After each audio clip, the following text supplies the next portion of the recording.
I can't tell you the number of times we've come to a hard decision. It could be an economic decision. It could be a decision related to a person, or any other decision for that matter. And it's real simple. If there's a debate, we go back and say, wait a minute, we're going to do what's right. What do you think the right thing to do is? Do that. Right. And it's the other key component of that is it's super simple. Right. So from a decision making and a leadership perspective, it's not tough to remember we're going to do what's right. And not many people are going to dispute that one. And we live by it, frankly.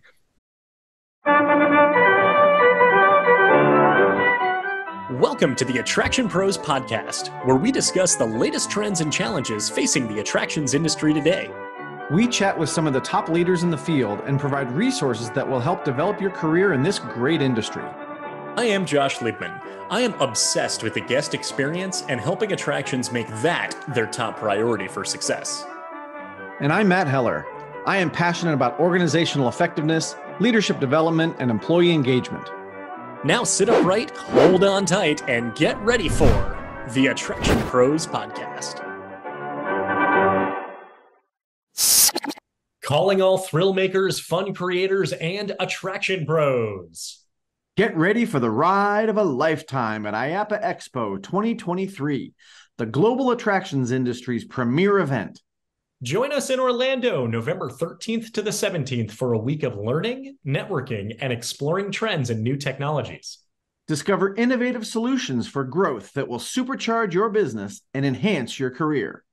Register by November 10th at IAAPA.org/IAAPA Expo. That's IAAPA.org/IAAPA EXPO to save up to 30% and get an additional $10 off with the code APROS. That's APROS.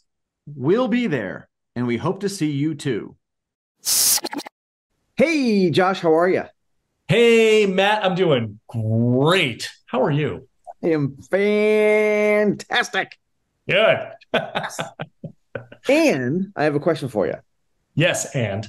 I know you are big on reviews, interpreting them, looking for trends, but I'm curious, as a consumer, have you ever left a 5-star review for any experience that you've ever had?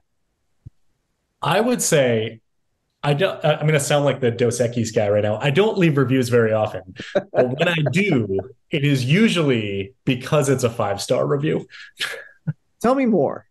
I don't always leave reviews. Tell you more. Well, okay. I mean, if you want to go into my whole philosophy on guest feedback, if you have anything less than 5-star, you should be telling the business directly and hopefully have that conversation internally. People use review sites often as the default outlet, but if an organization is properly soliciting and collecting feedback from their guests and having those open communication channels, then anything less than 5-star is going to stay within the domain and within the realm of the business itself. But if I've had such a fantastic experience, oftentimes I might even do both. If it's that good, I might let them know so they've got it through their private channels. And then, yeah, I'm absolutely going to want to share it with the world. When I can tell you that when I think about the 5-star reviews that I've posted, it might be about the experience in general, but oftentimes there were one or more people who made that experience what it was. So, for instance, if we were to go back a few months ago when we were talking about we were recapping some travel that we had. Yeah. The beach server Almond at the Ritz-Carlton Turks and Caicos, he's in my review because a 5-star review. And here's a did you know interesting stat. I'm probably going way off the rails here of anything you expected from asking me this question here, but you knew what you were getting into when you asked me about reviews. 100%. A 5-star review is significantly more likely to mention an individual's name and an interaction than even a 4-star review. So if you pull up TripAdvisor or Google reviews and you separate out and say, okay, here's all our 5-star reviews, here's all our 4-star reviews, you're going to see people mentioned way more in your 5-star reviews than even in your 4 stars. Would you also say that to leave a 5-star review, there had to be some sort of emotional connection or experience, and it probably wouldn't be just a transaction. Yes. How much further do you want me to go? We need to intentionally be delivering an experience that exceeds our guests' expectations, that then leads to that 5-star review. It doesn't happen by chance, and it doesn't just happen through the transactions. So why do you think I asked you about 5-star reviews? Well, Matt, our guest today is John Dunlap, and he is the Chief Executive Officer of 5-Star Parks and Attractions. I am guessing it was no accident when they named that company that they said, this is the experience we are going to deliver. This is the company that we are going to build. The company is very new. It's less than 2 years old at the time of this recording. And they have acquired, at this time, I think by the time it airs, it's probably going to be even more. They're acquiring and they're building from the ground up 27. Again, that number is only, relevant today because it's only going up. Family entertainment centers. And you and I learned a new term today, and that is micro-amusement park. I really like that term. I've been in some, what you might consider traditional family entertainment centers that have an arcade and go-karts and things like that. And then, maybe I visited them 10 years ago, and then I visited them again, and I noticed how they have blossomed. And I walked in and I'm like, this is a small amusement park, and I never used the word micro, but I thought it was such a great way to kind of categorize what we're seeing and what we're experiencing. And I really like the way that John talked about it. But it really does start to even further blur the lines of these entertainment facilities that fall under the attractions umbrella. Whether it is a traditional family entertainment center or a game center or laser whatever it is, you can put those labels on it, but at the end of the day, every place has pretty much the same goal, right? They want people to come in, spend time with their families and friends and have fun and leave with really, really great memories. And when that's done very well, and when you infuse that personalization of the experience, on the other side of that, you get a 5-star experience. A 5-star experience. So speaking of five-star experience and how John has gotten to where he is, one of the things he talks about beyond, telling us a new term was that along his path in his career, he's kind of been the exact customer that he has been trying to entertain. So, for example, when his kids were young, he was working at the San Diego Zoo, and it was great to be able to see the experience and the operation through their lens. And then, now his kids are a little older, and now he's with 5-star parks, and, the experience that they have now are a little more thrilling, a little more daring. And so his children are a little older, and he'll tell you that they will give you the unabashed review, right? They'll tell you the good, the bad, and they won't hold back. So, he really said that has helped him be the perfect exact customer that he was trying to reach as an executive in that organization. Yeah, he said that the best guest feedback that he gets comes from his kids, which I think is really saying something and shows how important it is that he is there as a guest, as a customer with his family and getting that real-time feedback. It's one of the best avenues to be able to understand what the guest experience is like and being able to see it through the lens of the guest. And in his case, those who he cares the most about as well. Absolutely. Yeah. We also talk about, and I think this is something that we all really need to recognize and we need to embrace, and that's that attractions are a luxury. Whether it is an amusement park, whether it's a zoo, museum, aquarium, a family entertainment center, a micro amusement park, John says, we're competing for the limited share of wallet that people have, and recognizes we're living in times with inflation, prices of everything have gone up. So when we see guests in our facility, in our parks, in our attractions, we need to acknowledge that for them, they are doing something outside of where they would normally spend their money. And to them, this is a luxury. Would you also say, going back a couple of years, it's an essential luxury? attractions being essential. I think there's absolutely something to the experience that is essential to the core of who we are as human beings, right? To go have fun and to escape and things like that. And we know that life can be stressful, right? And there's a lot of things that people have going on. And so I think there is a need for that escape. And I think where we have to bring in that luxury piece of it is that they could do anything for that escape, right? Mm-hmm. And when you think about places that might be near another outlet where someone can spend their money, even if it's in sort of quote unquote competition with video games at home, right? We've got to be able to attract people and say, this is where you want to spend your money. This is where, we're going to wrap you up with a nice warm hug when you come in, and you're going to feel the luxury. You're going to feel how essential this is, and you're going to want to come back and do this again and again. Very well said. So what do you think? Should we get to this interview with John Dunlap? One of these times we're going to ask ourselves that question. We're going to say, no, we shouldn't, but not today. Today, we absolutely should get to this interview with John. But first, if you're enjoying this podcast, and if you think that this is a 5-star experience for your ears and or eyes, please leave us a review on your favorite podcast platform. And now to the interview with John Dunlap. Hey, John, welcome to the Attraction Pros podcast. We are so excited to have you on today. How are you? I'm doing great. How are you doing? Doing fantastic, as Matt likes to say. Sorry, Matt, I stole that line from you.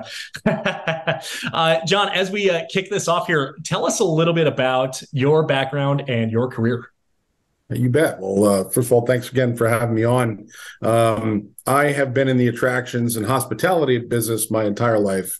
Starting my career at the ripe old age of 14, working in a kitchen in Annapolis, Maryland, worked every position you could have in the restaurant and entertainment, sort of space, and realized that I had to make a career of hospitality.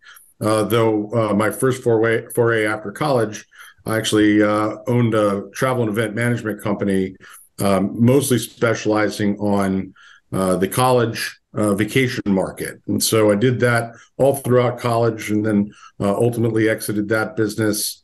Really the advent of, the online platforms. It's funny. Most people probably listening to this podcast won't remember a time before Orbitz or Expedia or Travelocity or hotels.com or Kayak, but there was a time, in fact, when those did not exist and people bought travel the old-fashioned way.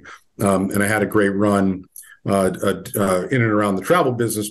Fell in love really with the hotel space, having booked tens of thousands of hotel rooms as part of my travel business, and joined Starwood Hotels and Resorts in the late 90s, early 2000s. And I like to say I had my first career in the hotel space before evolving over into the themed entertainment and attraction business.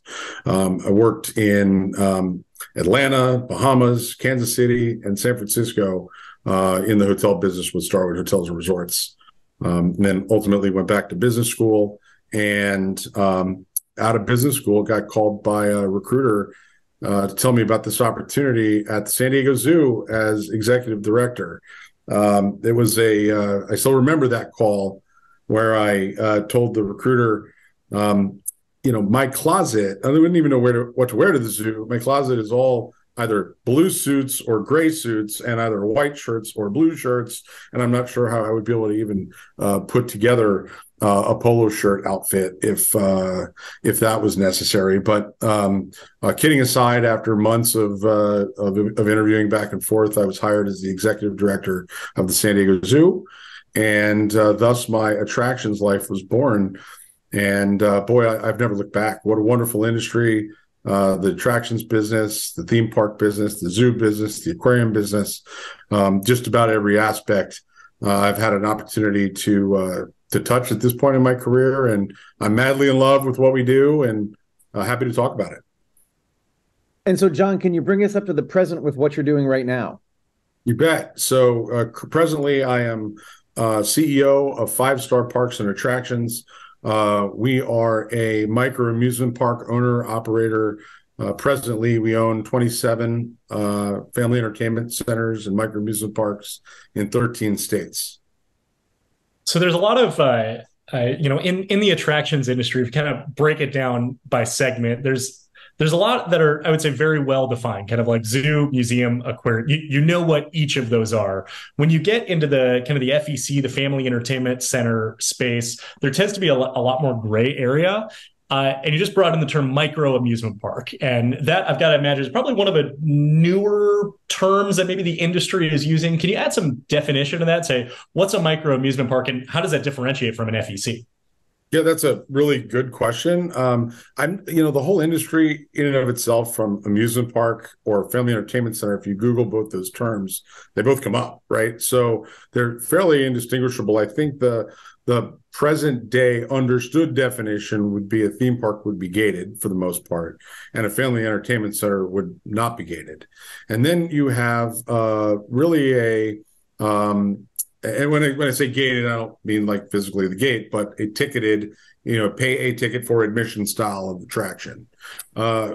Recently, in the last, call it 10 years, we've seen the evolution of the large format indoor family entertainment center, which previously really didn't exist. The majority of entertainment centers were typically indoor-outdoor attractions, call it with, say, 20 to 25,000 square feet indoors, and several acres of outdoor attractions with, putt-putt and, karting and maybe some rides, typically smaller kid-oriented rides. That industry has evolved quite a lot, right? And in fact, I would say the largest development engine of the industry presently are 100,000 square foot plus indoor facilities, right? There's a lot of advantages to that. But our original thesis when we decided to start 5-star parks was we saw a giant fragmented hole in the corporate operated family entertainment center, right? We call them micro amusement parks because these are really large parks. In fact, our first purchase was the Track Family Fun Parks in Branson, Missouri, and they make up a good part of what is the Branson Strip, right? So, we own 3 8 to 10 acre. They're about a mile apart on the Branson Strip, and they have really large rides like multi-level go-kart tracks and sky coasters and other really exciting and thrilling attractions that are more akin to a theme park than they would be what would be considered the present day understanding of a family entertainment center. So we kind of coined the concept of a micro amusement park, and I think we're probably the primary group using that term presently to describe the type of outdoor facilities that we own and operate. Well, I have to say it's the first time I've heard that term, micro amusement park. So if you did coin it, I hope you get credit for it. No, we don't need credit. We hope there are more of them.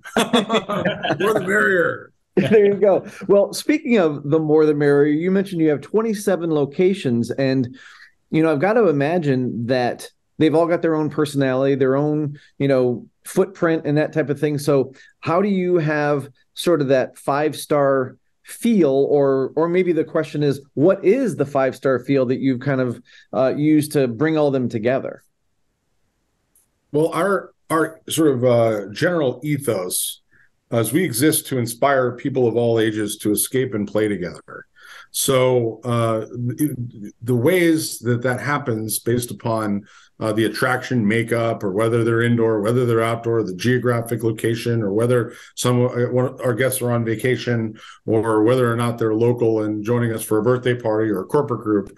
In other words, the use occasion doesn't really matter. We're still there for one reason, right? Ultimately, to make sure people have a great day, and do so kind of technology free to the extent possible, right? So we've when we take over a facility, the facilities that we're looking at typically are highly regarded in their own right. Right, they are attractions that have been around for in some cases 40 years, right? And have a staff that have been there in many cases just as long. Some of our team members have been there from the beginning of these locations. And so our goal isn't necessarily to come in and change all of the great aspects of these facilities that have made them successful for decades, literally. But what we do is we believe that we have a high degree of business sophistication, tools, access to data. So, for example, we know across 13 states and 27 locations what games are the most popular.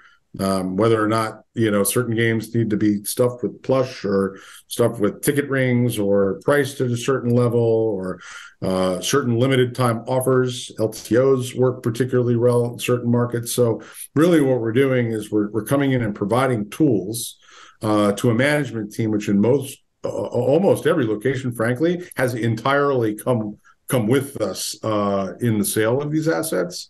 And we're empowering those leadership teams to do things in most cases that they've wanted to do for years, but haven't, out of limited constraints, financial constraints, or there just wasn't an appetite by the team that owned it to try something new.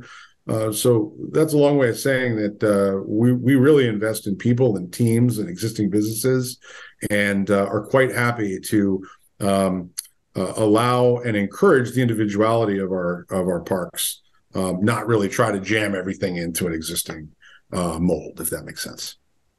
Sure. I'm wondering if maybe we could even kind of take a step back a little bit. You talked about kind of the thesis, and maybe this is going back a little bit of kind of like understanding what is the micro amusement park and understanding the strategy. But can you talk about maybe what even led to the creation of this new company, and kind of how you were brought on, and kind of what, even before that first purchase of the track was made, of saying, all right, this is what this business strategy is, this new company being formed? Well, absolutely happy to do that. After the San Diego Zoo, I made an investment in a park in Miami called Jungle Island. I know you're familiar with that location.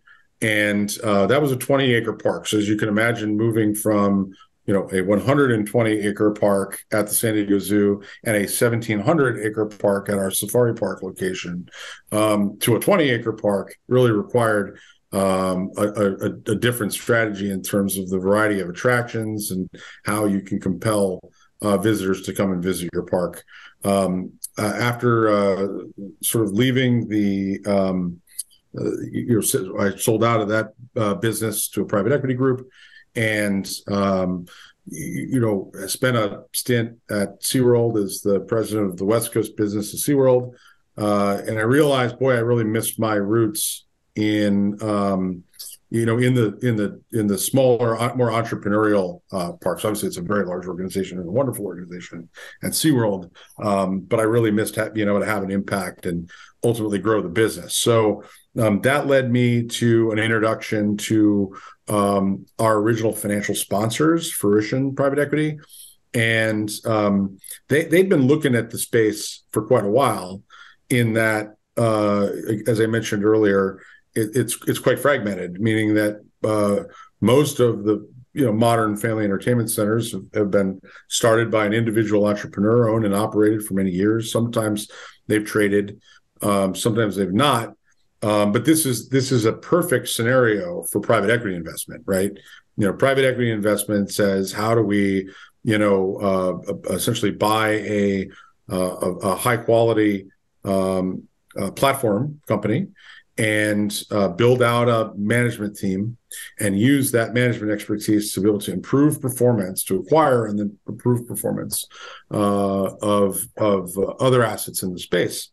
And so I happen to be already looking at the smaller format park space, and that introduction was exactly the right time.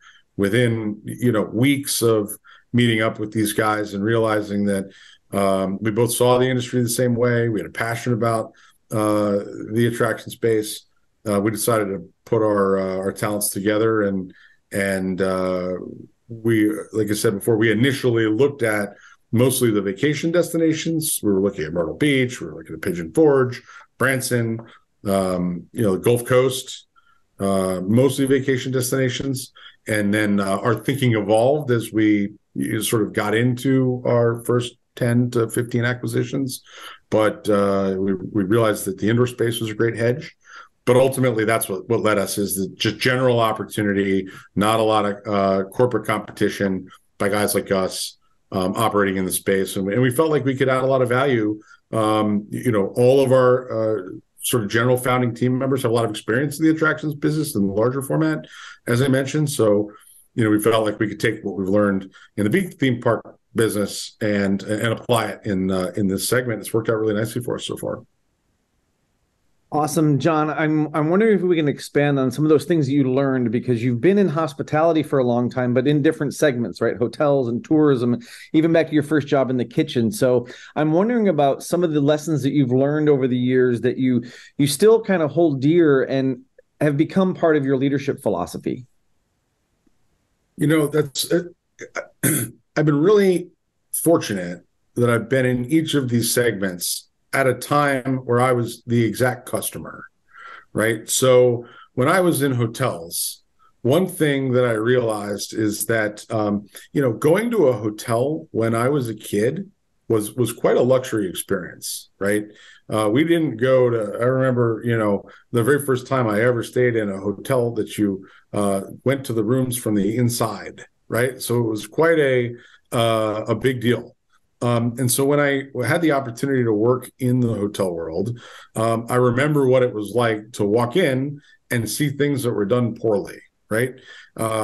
Thinking that, for many people, this is a magical experience, having an opportunity to stay away from home, and you want that experience to be better than the place that you just came from, right? So, in fact, that ended up being one of the philosophies to the creation of the Heavenly Bed and Heavenly Bath, is the desire to create a bedroom that was better than your home bedroom was. But in so doing, I ended up I was sort of mortified by mediocrity when I saw that in the hotels. So I was immediately on a mission to create special moments for people, and that it's not just lip service. It really, I really thought about how people felt when they spent $300-400 a night to stay in a luxury hotel, and a room service tray. The room service trays were littering a hallway. Right, that was personally offensive to me. So I was able to. I really loved being in the business. Gave me an opportunity to travel all over the world, to stay in some of the finest hotels in the world, and so that made me a better leader in that industry. Sort of the same thing as when I went to the San Diego Zoo. I just had my first child, right? So walking in and seeing the park through my kids' eyes, that gave me a special passion at that point in my life, was exactly relevant. And so we were able to make a lot of really great, meaningful changes at the San Diego Zoo in my period of time, growing revenue to record highs, profitability and EBITDA to, the highest numbers ever achieved in that institution at that time. Really spending, tens of millions of dollars, refurbishing that facility everywhere from the redoing all the double-decker buses and the parking lots and the branding. In fact, we rebranded both the zoo and the safari park during that period of time, and it was a wonderful journey, and it was incredibly relevant to me at that time. So I would say, now with older children, walking into our facilities, usually I have kids in tow.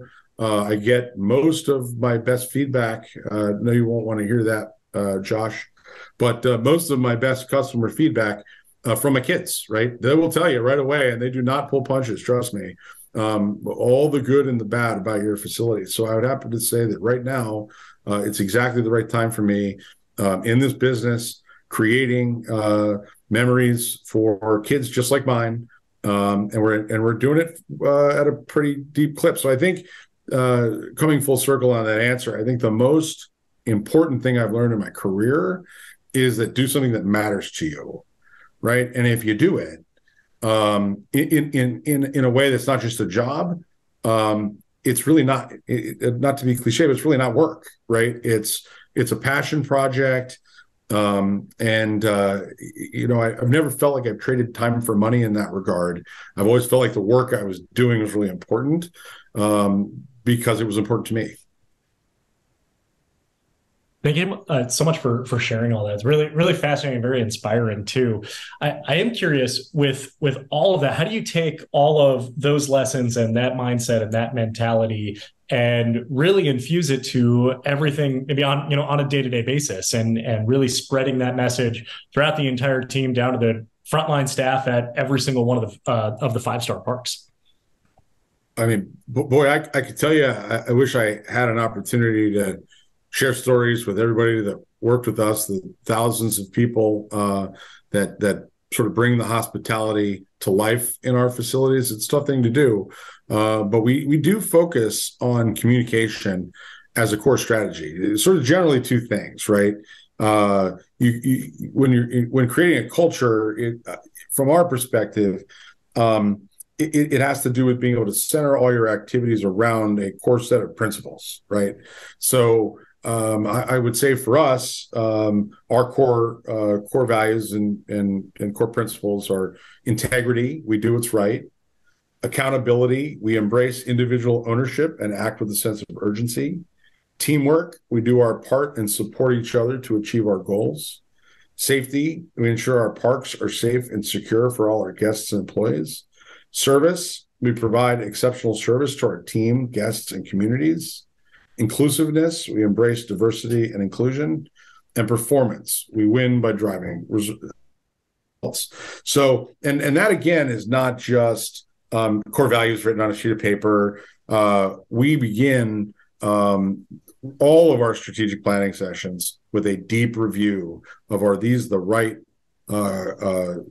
values for our organizations? In fact, several have been added, a couple have been off as we've moved through. We want to be able to make sure that all of our decisions are made through the lens of, are we building the type of company we want to build, and that percolates down in a variety of ways, right? We try to communicate as much as we can. In fact, we have a challenge internally. I say, I would love to have our employees complain on the next employee opinion survey that we communicate too much. So if anything, I would say that we get our teams together a ton. We communicate on calls a ton. We visit our parks a lot. We engage as much as we can on a one-on-one level. But in reality, our primary focus is on hiring and developing great general managers, right? Because the GMs, if you've got 27 facilities, our GMs, like our chief operating officer, Wes Marks, often says, we may be the most influential people, but the GMs are really the most important.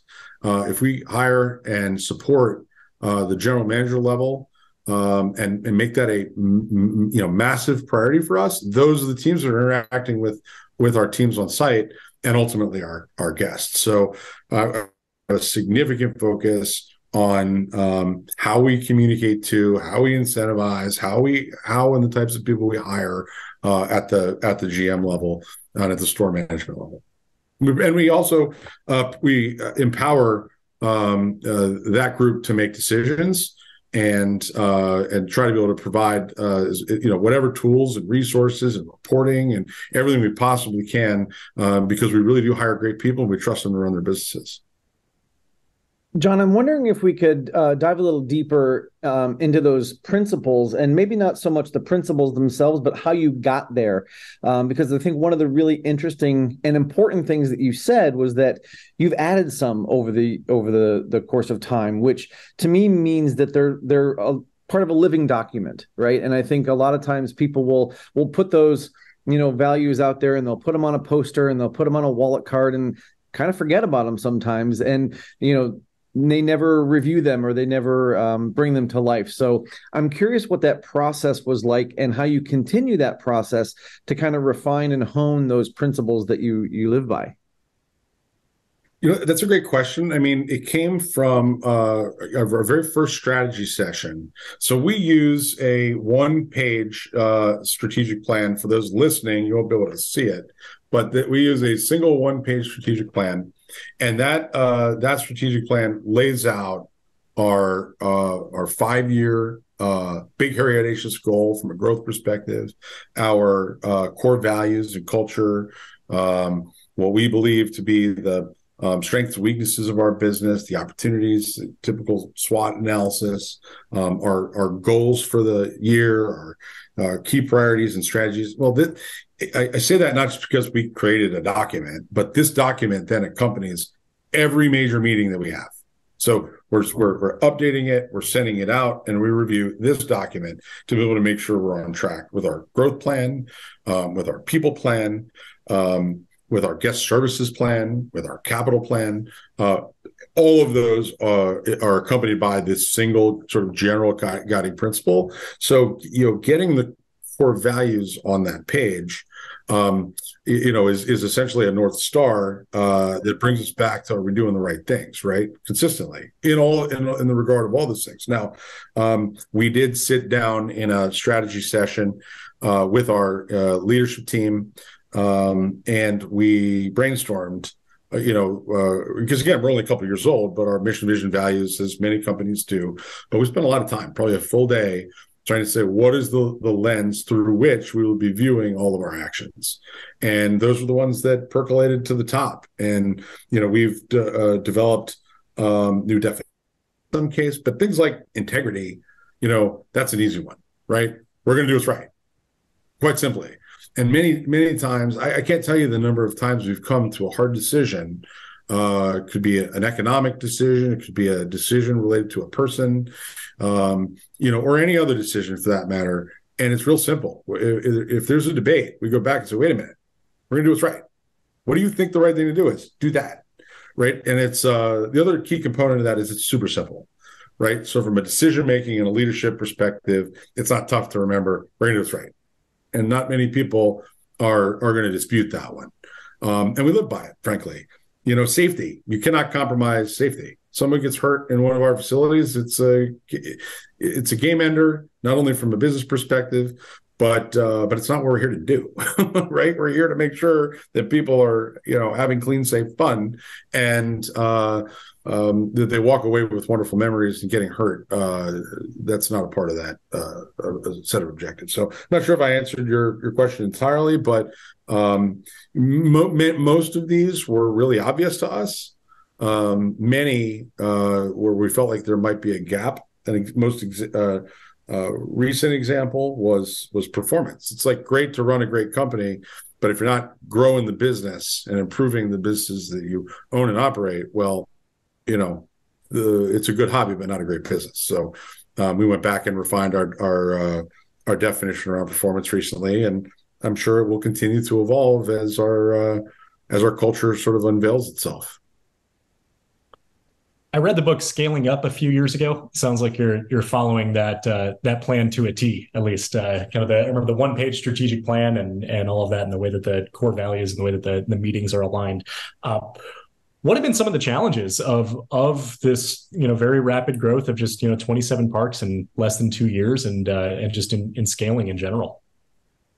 I would certainly say that geography is a challenge. I think it's generally like human nature is people are skeptical of change, right? So when we're acquiring a facility, even with like great references, or they've had an opportunity to deal with us in the diligence process, or even in the initial conversations, I can't tell you the number of times somebody's later told me, we were just waiting around to see how you guys would screw this up. Right. So, coming in, I think with a level of skepticism off the bat, which is natural, but some of our leaders, but you kind of have to earn the trust all over again in a new acquisition environment. And so I would say that's been, that's challenging, because you love for people to when you buy them, get really excited and get behind the mission, all the things that we just talked about. But trust is earned over time, right? You have to tell people what you're going to do, and then you have to do it. And over time, people then sort of buy into what you're selling, and also you have to win, right? If you got to win a few games before that team goes, wow, there's something new, right? If you just do what's always been done, then you get what's always been gotten, and the team won't understand why a change was made. So, like I say, it's that time of sort of creating a buy-in. It's building the relationships with the team members who are most important in operating the business. I think some of those are the biggest challenges that we've had. But it's been fun. They've been fun challenges. I got to say, like that's part of doing what we do. Is that we've enjoyed the heck out of having an opportunity to meet all these new teams. And I do have to go on record for saying I've been in a lot of industries. I have never met a better, more collaborative group of people, specifically than our family entertainment business. I mean, all aspects of hospitality, people tend to be friendly, but there's nothing like working in the family entertainment center business for collaboration, teamwork, and great core values, frankly, I've found so far. So it's been an easy fit in most cases. So I'm wondering if you can maybe peel back that onion a little bit, as Josh and I like to say. You talk about that collaboration and the different industries that you've been in. What do you think it is that brings the folks in this industry together and creates this sense of collaboration? I don't know if it's the industry is made up, in fact, of entrepreneurs. The nature of the fun business in general, the amount of time the people that we interact with, the owner operators of the family entertainment business, we're really, in many cases, it's not an old industry, right? Let's call it 40 years old, and it's been evolving over that 40-year period of time. And so the people that we've had a wonderful opportunity to deal with have been innovators in the space in and of their own right. And so I don't know whether it's that forward movement and innovation and personal buy-in. Everyone's generally so proud of their facilities. It's not been overrun by, a corporate behemoth. So there's still a lot of passion, and people love talking about it. I'm sure you've seen it at IAAPA. Every social event, every meeting we've had at IAAPA or any of the other FEC, meetings, conventions, etc. Everyone's quite ready and available to talk about innovation. Right down to, in some cases, how they're making money, what they're doing with tickets, we try to do the same. But it's such a wonderful collaborative environment. And non-competitive. And maybe the other reason is typically when there's a family entertainment, a large format family entertainment center in a market, somebody doesn't go open one up right next door, right? There's room for everyone is what I'm trying to say. So it's not like we've seen markets that have been wildly overcrowded and therefore ultimately competitive. In fact, in some places where we open family entertainment centers and then have what would classically be considered a competitor come into the market, we both go up. So I think there's something to that as well, where there's no need to be competitive when there's plenty of food for everyone to eat. I have a question. This will kind of connect some of the dots and goes back to one of the things that you said earlier. You talked about, when you were younger and when you would go stay at a hotel, that you saw that as a luxury. And you talk about kind of, entering the room through an interior hallway, not from the exterior. Would love to kind of transfer that into the FEC and micro amusement park space. Do you see the venues that Five Star is operating, that these are also luxuries to the people that are visiting? Oh, absolutely. We never take for granted that we're competing for a limited share of wallet, especially in the present environment with significant levels of inflation and other entrants to the market, frankly. But no, we absolutely do, and I think that's shown. We've invested in heavily in capital and every single brand that we've acquired this far. We bought a brand called Celebration Station. We've owned that brand a couple of years now, but already we have entirely rebranded, bought dozens of games for each facility. Provided one of our internal statements is it can be old, but it can't be dirty or broken. So we fixed everything that's been broken. And, we talk about this all the time, is that when I walk into a center, I act like my picture's on the front door. That represents me. And if my friends or family go there, I want them to say wonderful things about it. So from a training and development, as I've talked about, our investment in our general managers, our aggressive capital plan, we certainly feel like our facilities are a luxury in the eyes of those who choose to spend their day and their money with us. So, John, you mentioned when you were talking about your one sheet strategic plan, you said, what does 5-star look like in 5 years? So I'm sure there's things you can't share with us that might be in the works, but I'm curious if you can give us a little glimpse into kind of your thought process of what's next for the brand. It's a great question. So we recently acquired 2 brands, one called Malibu Jacks, which you may be familiar with, multiple locations in Indiana and Kentucky. Scene 75, which is a highly industry awarded family entertainment center concept. In fact, we believe one of the innovators, Jonah and his team, did a wonderful job generally creating these mega family entertainment centers. And we do have a huge portion of our growth strategy is building new Malibu Jacks and Scene 75 locations. We currently are building 2 Malibu Jacks, one in Springfield, Illinois, that should open up potentially even this week. Quad Cities, which will open up at the end of the year. And then we're currently trading paper on a fair number of new locations. I can't tell you exactly where we're looking to go because the deals haven't been signed, but I would expect another, call it minimum of 4 locations over the next 12 months to open ground up. Additionally, we are looking for acquisition opportunities with concepts that fit our general strategy of multi-attraction. When we talk about the micro-amusement park space, we typically are thinking about 3 or more attractions, arcades, go-karts, mini golf, laser tag. It can be any number of collection of attractions, indoor spinning coasters, wave rider spinning coasters, bowling, food and beverage. All of those tend to be components of facilities. So, look, we don't have a high degree of interest in the single attraction family entertainment concepts. And what I mean by that is, there are some really cool concepts coming out for mini golf focused around food and beverage. That's not the space that we play in. We don't, while we do have a significant number of go-kart attractions, we're not really looking to get in the business of go-kart only.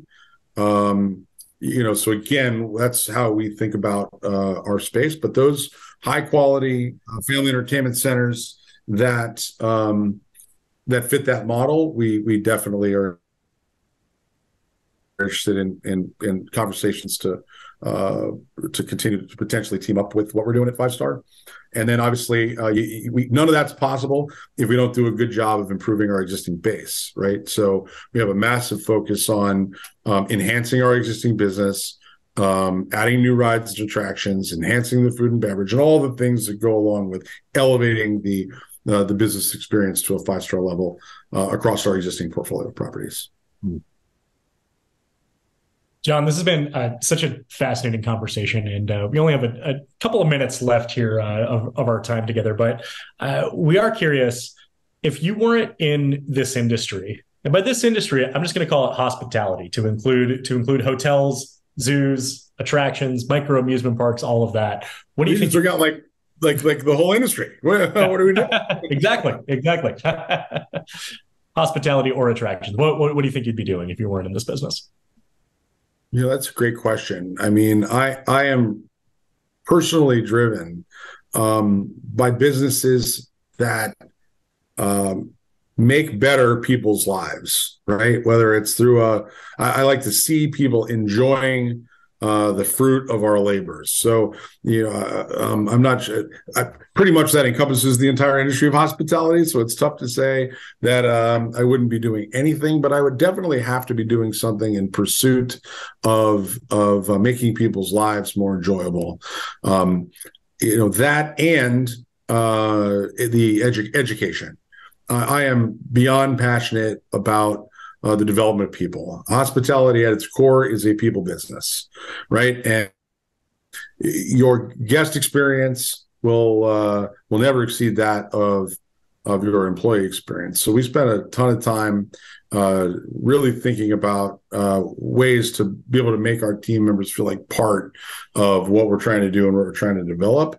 And through training and development and so on and so forth. So I could imagine a time in my life where I might focus a greater portion of my time and attention on educating, young people who are looking to get into the hospitality space in some regard. That's a great passion of mine. So along those lines, I do have one more question as we are kind of winding down a little bit. You spoke about young people getting into the industry. What sort of advice do you have for them, for somebody that may be looking to pursue a career, whether it's in hotels or attractions or whatever? Like, what do you think is some of the core things that they need to be thinking about? That's a really great question. I mean, not to borrow a line from Nike, but I would just say, just do it, right? I think success in our space is about two things, right? Having the will to, and the passion for what we do, right? To want to get up and want to come in every day and want to do what we want to do. You can tell when somebody is in our business just because they want to have a job or because they genuinely love what they want to do. And if you start with the want to, right? And you kind of stick with it, and you let your leaders know that you want to pursue this as a career, I've found in my life that those people, they stand out quickly, right? And there are a massive array of opportunities, as you can see, me going from hotels to small parks to big parks to FECs to all the things, restaurants that you say, is that this industry, once you get in and you learn it and you learn what aspect of the hospitality business you like, I think advancement is the easy part. And I'm not sure that hospitality is to some people as glamorous as the silicone and making computers and doing social media and all that sort of stuff. But it is a very, very rewarding career, and there is now a lot of opportunity. So I would say get in, have fun, work hard, and your career will take care of itself. I really believe that. Well said. Excellent advice. Thanks so much for sharing. John, as we start to wind this down here, if people want to learn more about 5-star parks and attractions, or if they want to get a hold of you directly, where would you send them? Absolutely. First of all, I would say if you want to learn more about us, feel free to check us out online at 5starparks.com. Anybody interested in continuing the conversation with me can do so via email, jdunlap@5starparks.com. Happy to connect with anybody in the industry. Always happy to share stories, advice, and like I said before, I'm madly passionate about what we do, and just love seeing how the industry's grown, evolved, and encouraging people to get involved with what we're doing. Well, John, we have really appreciated all of the stories and insight and wonderful information you've been able to share with us today. So thank you so much for your time. And for everybody out there who's watching and listening, just remember, we are all Attraction Pros. Thanks for listening to the Attraction Pros podcast. Make sure to subscribe so you can tune in when new episodes release. And even better, please leave us a review on iTunes. For more information, visit AttractionPros.com.